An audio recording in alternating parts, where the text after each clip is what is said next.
Welcome to the horror me confession part 2। धीरे धीरे कमरे का दरवाज़ा खुला। हवा में तैरती हुई किताबें अपनी जगह पर वापस आ रही थीं। शुभांगी पसीना पसीना हो रही थी। अब ज़रूर कोई अंदर आकर उसे मार डालेगा, मगर कौन? उसने किसका क्या बिगाड़ा है? क्लास का दरवाज़ा पूरी तरह खुला और सामने खड़ी कॉलेज के कर्मचारी को देख उसकी सांस में सांस आई। तुम यहाँ क्या कर रही हो और दरवाज़ा कैसे बंद हो गया? भैया, हवा चली और दरवाज़ा बंद हो गया। उसके मुंह से आवाज़ नहीं निकल रही थी। जाम होना तो नहीं चाहिए था वैसे। अब जल्दी सेमिनार रूम पहुँचो, वहाँ सभी स्टूडेंट इंतज़ार कर रहे हैं। कॉलेज के चेयरमैन ने एक मीटिंग रखी है, जल्दी जाओ। कर्मचारी ने जैसे ही उसे बताया तो वो अपनी किताबें उठाकर बाहर जाने को भागी। अरे रुको, ये किताब भी लेती जाओ, तुम्हारी है ना? उसने किताब देखी। पॉल एंडरसन की किताब देख उसका सिर चकरा गया। यह किताब तो उसने लाइब्रेरी में ही छोड़ दी थी, मगर उसे बिना कुछ कहे कांपते हाथों से किताब पकड़ ली और बाहर की तरफ भागी। हो ना हो यह सब कुछ इन्हीं की वजह से हो रहा है। मैं अभी जाकर उन तीनों को मना कर देती हूँ। कुछ भी हो जाए, मैं खुद ही कोई दूसरा टॉपिक ढूंढ लूँगी। कम से कम अजीब तरह की चीज़ों होना बंद हो जाएंगी। वह सेमिनार रूम में पहुंची और पीछे वाली कुर्सी पर बैठ गई, मगर उसका दिल अब भी ज़ोर से धड़क रहा है। तभी प्रिंसिपल ने बोलना शुरू किया। आप सभी को हमें यह बताते हुए खुशी हो रही है कि हम इस बार अपने फाइनल ईयर के स्टूडेंट्स को फ़िलॉसफ़ी के लिए विदेश भेजेंगे। अगर साइकोलॉजी के स्टूडेंट्स आगे मास्टर्स में लाइफ स्किल्स करना चाहते हैं तो उन्हें विदेश में पढ़ने के लिए भेजा जाएगा। सारा खर्चा कॉलेज प्रशासन उठाएगा, मगर आपको फाइनल सेमेस्टर में खुद को साबित करना होगा। आपके पेपर्स, थ्योरी, प्रोजेक्ट वर्क सब में आप फर्स्ट 3 रैंक में होने चाहिए। इतना सुनते ही पूरा हॉल तालियों से गूंज उठा। सारे स्टूडेंट्स के चेहरे खुशी से खिल उठे।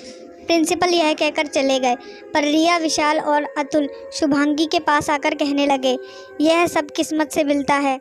हम सबके पेपर्स अच्छे गए हैं, बस अब यह आखिरी सेमेस्टर का प्रोजेक्ट वर्क निकल जाए तो हम चारों ही फर्स्ट 3 रैंक में आ सकते हैं।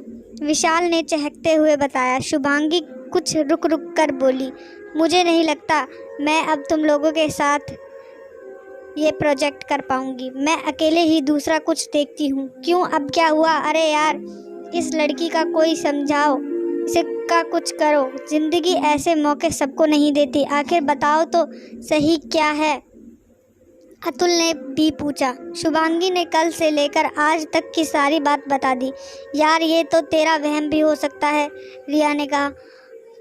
तो यह बुक कल लाइब्रेरी में थी, आज क्लास में कैसे पहुंच गई? दरवाज़ा का बंद होना, हवा में बुक का तैरना, लाइट जाना, ये सब क्या है? शुभांगी चिल्लाकर बोली। हो सकता है कोई और भी उस बुक को पढ़ रहा हो। जैसे तुमने बताया कि क्लास में और भी बुक्स थी, दरवाज़ा जाम हो गया होगा। स्पोर्ट्स रूम का दरवाज़ा भी जाम था और लाइट तो अभी पूरे कॉलेज की गई थी। और रहा सवाल किताबों का हवा में तैरना, तो अभी तुमने ही कहा कि हवा चल रही थी, फिर उड़ गई होगी। जो भी है, लाइब्रेरी में भी कल यही हुआ था। शुभांगी अब भी अपनी बात दोहराई जा रही थी। विशाल ने सिर पकड़ लिया। एक काम करते हैं, आज सब शाम तक लाइब्रेरी में रहते हैं। अगर ऐसा कुछ हुआ तो तुम्हें कुछ नहीं कहेंगे। तुम पीछे हट सकती हो और हम तीनों फिर सोच लेंगे कि हमें क्या करना है। कम से कम तुम्हारे इस नाटक से हमारी जान छूटेगी। विशाल की बात सुन सबको सही लगी। मैं कोई नाटक नहीं कर रही हूँ, फिर भी तुम्हें लगता है तो ठीक है। आज चलना सब। जब तक लाइब्रेरी बंद नहीं होगी तब तक वहीं रहेंगे। सब जाने को तैयार हो गए। लाइब्रेरी में पहुँचते ही उसने बुक के बारे में पूछा और पूछने पर पता चला कि बुक तो वही है। इसका मतलब कोई और उस बुक को पढ़ रहा होगा। शुभांगी को थोड़ी राहत महसूस हुई। शाम के 5 बज गए। रिया अपने बॉयफ्रेंड सागर से बात करने लगी। अतुल और विशाल भी मोबाइल पर किसी गेम में लगे हुए थे। शुभांगी यहाँ वहाँ देख रही है। अगर वो गलत साबित हुई तो भी अच्छा है, और अगर वो सही निकली तो इस प्रोजेक्ट वर्क से निकलना और भी अच्छा होगा। तभी अतुल बोला, यार, ना हवा चल रही है ना किताबें हिल रही है, अब बताओ क्या करें? विशाल ने हंसते हुए कहा। हम ही किताबों को इधर उधर टाइम पास कर लेते हैं। तभी मैम ने उन्हें लाइब्रेरी से जाने के लिए कहा। वे सब उठकर बाहर आ गए। शुभांगी, अब तो तुम्हें पता चल गया है कि वे सारी बातें तुम्हारा भ्रम थी। फिर भी अगर तुम्हारा मन नहीं है तो हम तुम्हें फोर्स नहीं करेंगे। तुम अकेले कुछ और कर सकती हो, और अगर हमारे साथ आना है तो कल ठीक सुबह 7 बजे अपने घर के बाहर वाली रोड पर मिलना। हम 5 मिनट तक तुम्हारा इंतज़ार करेंगे, फिर अपनी मंजिल की ओर निकल जाएंगे। विशाल ने शुभांगी की आंखों में देखते हुए कहा। अतुल और रिया भी कुछ नहीं बोले और तीनों खामोशी से चले गए। शुभांगी धीरे धीरे कदमों से घर आ गई। माँ उसके लिए जाने का बैग निकाल रही थी, मगर उसने मना कर दिया। उसे नहीं पता है कि उसे जाना भी है या नहीं। उसने अपना लैपटॉप ऑन किया और कुछ ढूंढने लगी। क्या पता उसे कोई और स्टोरी मिल जाए जिसे वह टॉप 3 रैंक्स में आ जाए, मगर ऐसा कुछ हाथ ना लगा जो उसे विदेश में पढ़ाई करने का मौका दे सकता है। वह नहा धोकर जब खाने के लिए पहुंची तब माँ ने उसका उदास चेहरा देखा और सवाल किया, क्या हुआ बेटा, कॉलेज में सब ठीक तो है? उसने माँ को सिनेमा रूम की बात बताई। सुनते ही माँ खुश हो गई।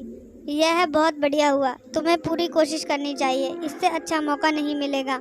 तुम्हारे पापा ने जो प्रॉपर्टी खरीदी थी उसी के किराए से हमारा घर चलता है। मैं तो तुम्हें कभी विदेश पढ़ने के लिए भेज नहीं सकती हूँ, मेरे पास तो इतने पैसे ही नहीं हैं। माँ ने मायूस होते हुए कहा। माँ, आप उदास क्यों होती हो?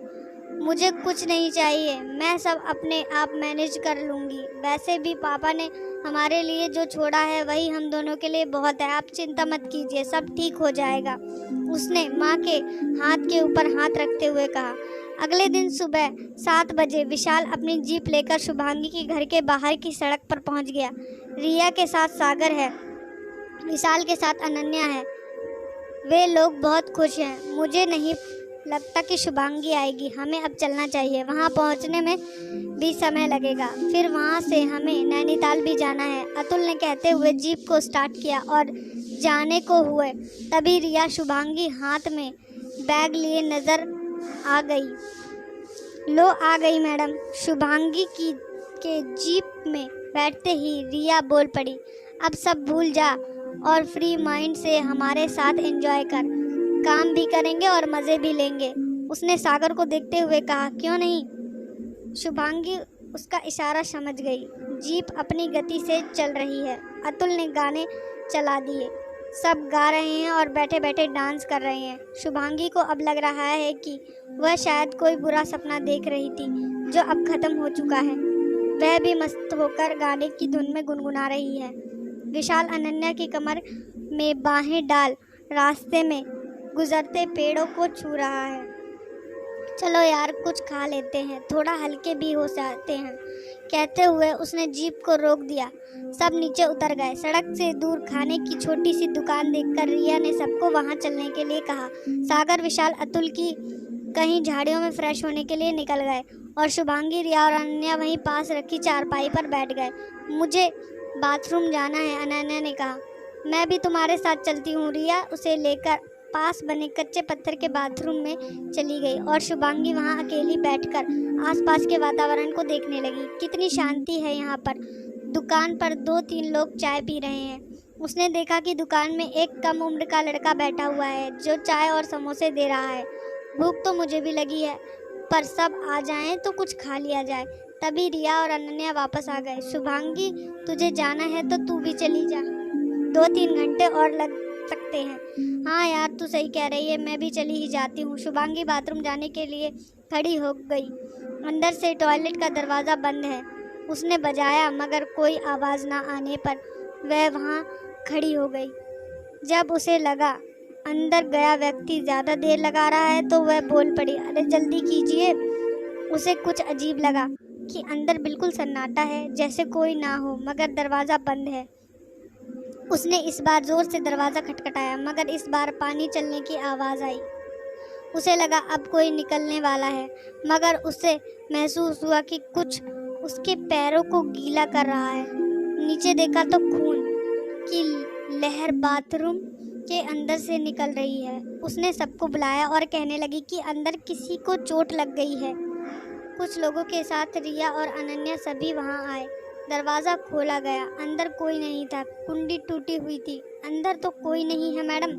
लोग बोले बेकार में शोर मचाया। भैया अंदर से दरवाज़ा बंद था और खून भी आ रहा था, पर अंदर बिल्कुल सूखा है, जैसे कोई था ही नहीं। खून का कतरा तक नजर नहीं आ रहा। शुभांगी कुंडी टूटी हुई है यार, हमने भी ऐसे ही दरवाज़ा पकड़कर काम चलाया था। तू जा, हम यहीं खड़े हैं, आप लोग भी जाओ भैया, रिया ने कहा। शुभांगी ने संभलते हुए बाथरूम में कदम रखा और दरवाज़ा पकड़ लिया।